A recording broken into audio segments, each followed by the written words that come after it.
Hai anak-anak semuanya, kembali lagi bersama Pak Guru Dharma, dan hari ini kita akan lanjut belajar lagi di tema 5 muatan pembelajaran bahasa Indonesia.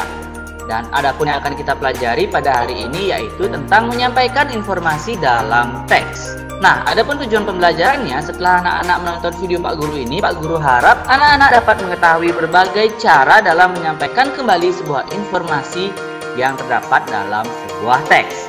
Nah, seperti biasa di awal video, Pak Guru akan berikan kalian apersepsi sebagai bonus poin harian. Dan sebelum kita masuk ke apersepsi, mari kita berdoa dulu agar apa yang kita pelajari dapat bermanfaat untuk diri kita dan untuk orang lain pastinya. Nah, ayo anak-anak, mari pusatkan hati dan pikiran kita kepada Tuhan, dan doa Pak Guru akan pimpin. Berdoa, mulai. Berdoa selesai. Dan seperti biasa dipersiapkan dulu buku catatan kalian, buku latihan, dan juga buku paket pulpena jilid 4B di tema 5 muatan pembelajaran bahasa Indonesia ya. Nah, adapun apersepsi pada hari ini yaitu jelaskan yang kalian ketahui tentang teks eksplanasi sejarah. Nah, Pak Guru ulangi ya, jelaskan yang kalian ketahui tentang teks eksplanasi sejarah.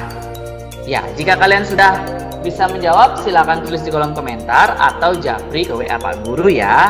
Kita akan mulai ke materi pada hari ini. Di awal kita akan mulai tentang menjawab pertanyaan berdasarkan bacaan. Nah, anak-anak sekalian, untuk dapat menjawab pertanyaan dengan tepat, yang harus kita lakukan adalah pahami isi bacaan dengan cara menemukan semua informasi penting dalam bacaan tersebut. Nah, informasi adalah sekumpulan data atau fakta yang diolah sehingga memiliki arti dan dapat dipahami oleh pembaca. Jadi langkah awal yang harus kalian ketahui adalah pahami isi bacaan dengan cara pastinya menemukan semua informasi penting dalam suatu bacaan tersebut. Selanjutnya adalah dalam suatu informasi atau teks kita bisa menemukan yang namanya jawaban anak-anak, di mana jawaban itu ada yang tersurat atau yang tersirat di dalam teks. Nah, di awal Pak Guru akan menjelaskan dulu tentang jawaban tersurat. Berarti jawaban tertulis itu jelas pada kalimat-kalimat dalam teks tersebut. Ingat, yang tersurat itu sudah pasti tertulis di dalam teks. Tetapi jawaban yang tersirat itu berarti jawaban yang harus disimpulkan dulu berdasarkan informasi dalam teks tersebut. Jadi, jika kalian menemukan pertanyaan yang tersirat seperti ini, untuk menemukan jawaban tersirat itu kalian harus memahami keseluruhan teks agar kalian bisa memberikan jawaban. Jadi, agar memudahkan seperti tadi, kalian harus membaca dan mencari informasi penting dalam teks tersebut. Selanjutnya adalah menyampaikan jawaban dan menceritakan kembali isi teks. Yang pertama akan Pak Guru jelaskan tentang menyampaikan jawaban. Nah, untuk menjawab pertanyaan dengan tepat, terlebih dahulu baca dan pahami isi bacaan dengan baik. Nah, cara membaca yang baik adalah dengan membaca dalam hati atau tidak bersuara. Nah, dengan membaca dalam hati kita dapat lebih cermat mencari hal-hal penting di dalam teks tersebut serta menjawab pertanyaan yang diberikan. Jadi ingat, membaca dalam hati, membaca tidak bersuara. Tetapi walaupun tidak bersuara, kita harus tetap fokus dalam membaca ya anak-anak ya. Selanjutnya adalah menceritakan kembali. Nah, menceritakan kembali isi teks itu dapat dilakukan dengan merangkai kembali jawaban-jawaban yang ditulis menggunakan bahasa yang baik dan berurutan. Nah, jika kita menceritakan kembali dalam bentuk lisan, sebaiknya menceritakan dengan lafal dan intonasi yang jelas sehingga informasi dapat dipahami oleh baik oleh pendengar. Ya, jadi Ingat, menceritakan kembali itu bisa dilakukan dengan merangkai kembali jawaban yang sudah kita temukan dalam teks tersebut. Selanjutnya adalah menjelaskan informasi dari teks yang dibaca. Nah, langkah-langkah untuk mengidentifikasi informasi dari suatu teks atau kita menjelaskan informasi dari teks yang dibaca, yang pertama adalah memperhatikan judul teks yang kita baca.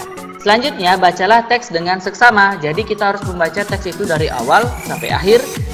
Karena seksama harus mencermati dan juga memahami. Nah, lalu temukan semua kata kunci dalam tiap paragraf. Jadi dalam satu paragraf kita harus menemukan kata kuncinya. Ini juga untuk memudahkan kita menjelaskan informasi tersebut. Selanjutnya yang keempat, pahami kalimat utama yang mengandung kata kunci tersebut. Nah, lalu yang terakhir, semua kalimat utama yang kita temukan merupakan informasi penting dari teks yang kita baca, anak-anak. Ya, itulah tadi langkah-langkah untuk mengidentifikasi informasi dari suatu teks. Selanjutnya adalah mempresentasikan informasi dalam bentuk peta pikiran. Nah, anak-anak, peta pikiran itu merupakan suatu cara untuk menyajikan konsep, ide, atau informasi lainnya dalam bentuk diagram. Kita sudah mempelajari ini dari tema-tema sebelumnya. Semoga kalian masih ingat ya. Nah, pada peta pikiran, topik utama teks biasanya dihubungkan dengan informasi lain yang ditulis dalam bentuk kata kunci atau gambar. Penyajian informasi dalam bentuk peta pikiran diharapkan dapat membantu kita untuk mempelajari informasi dengan lebih cepat dan lebih efisien. Ya, kurang lebih itulah tadi mempresentasikan informasi dalam bentuk peta pikiran. Ya, anak-anak, kita akan lanjutkan mempresentasikan informasi yang disajikan dalam peta pikiran. Nah, hal yang perlu diperhatikan adalah bacalah informasi yang penting, pasti. Presentasikan secara urut. Lalu gunakan bahasa Indonesia yang baik dan benar agar mudah dipahami oleh teman-teman kalian.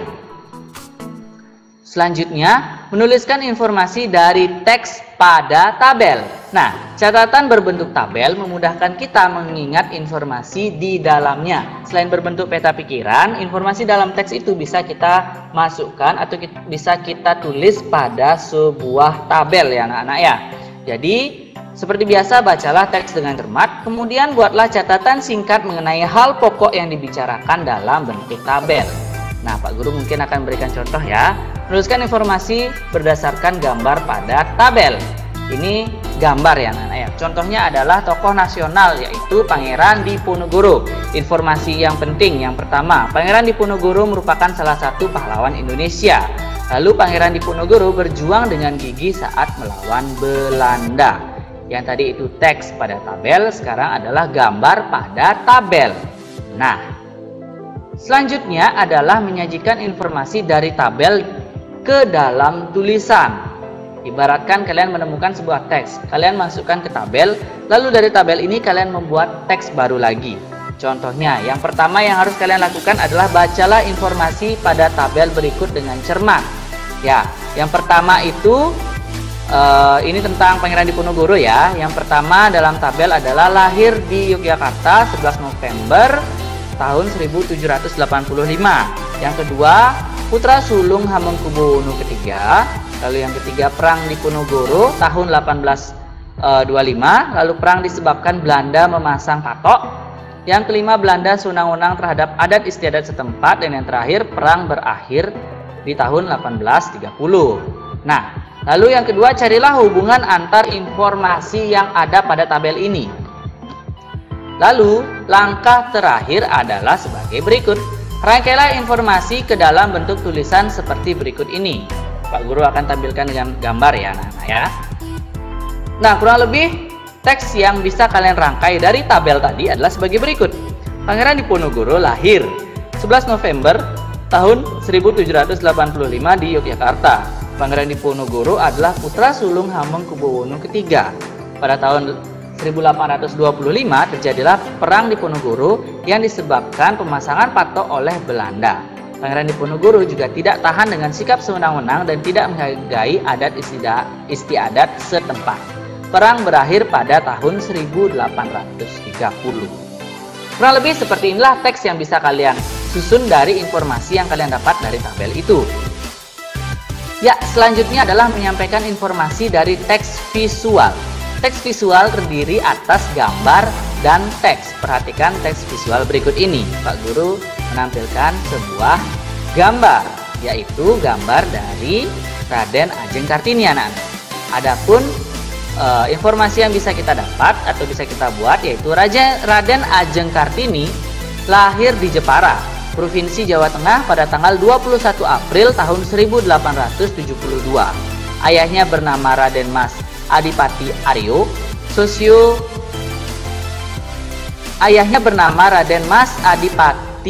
Aryo, Sosroningrat, dan ibunya bernama M.A.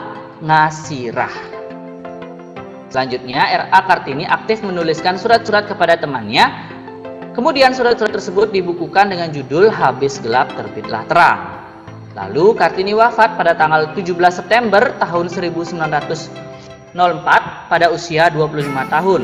Kartini dimakamkan di Desa Bulu, Kecamatan Bulu, Kabupaten Rembang. Ya anak-anak ya. Selanjutnya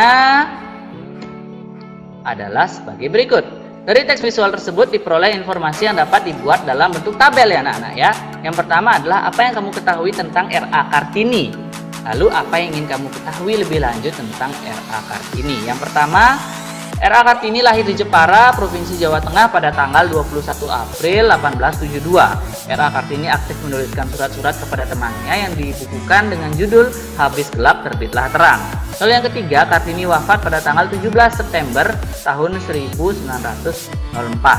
Nah, adapun yang mungkin ingin kalian ketahui lebih lanjut adalah isi surat yang ditulis oleh R.A. Kartini, lalu kehidupan Kartini saat masih hidup.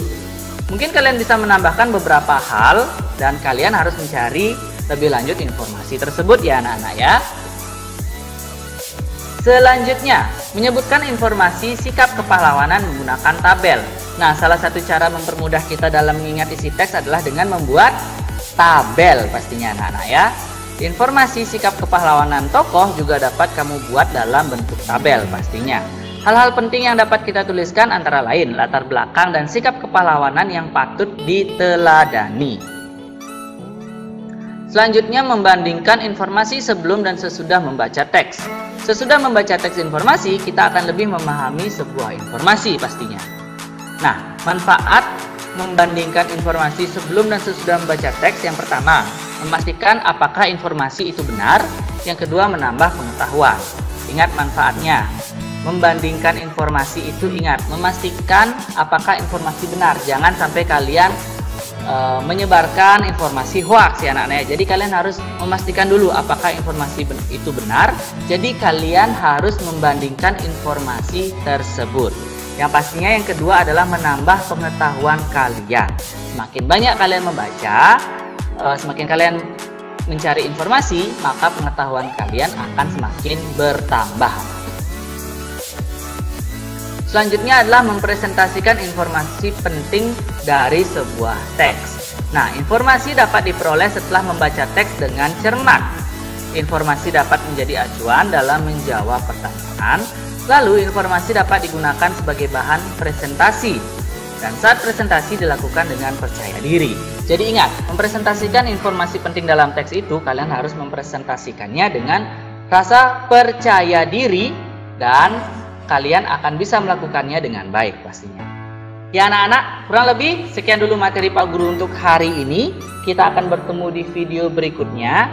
Ingat, untuk hari ini tidak ada tugas dulu ya. Jadi hanya ada materi untuk kalian persiapan penilaian akhir semester 1. Ya, seperti biasa, Pak Guru akan berikan kalian nasihat di akhir video. Mari kita menjaga kesehatan, menjaga kebersihan. Gunakanlah masker jika kalian harus bepergian keluar rumah, cuci tangan pakai sabun, dan ingat, beraktivitaslah di dalam rumah saja. Kita belajar, kita bermain di dalam rumah. Sekian dulu video Pak Guru untuk hari ini, kita akan bertemu di video berikutnya. Bye-bye!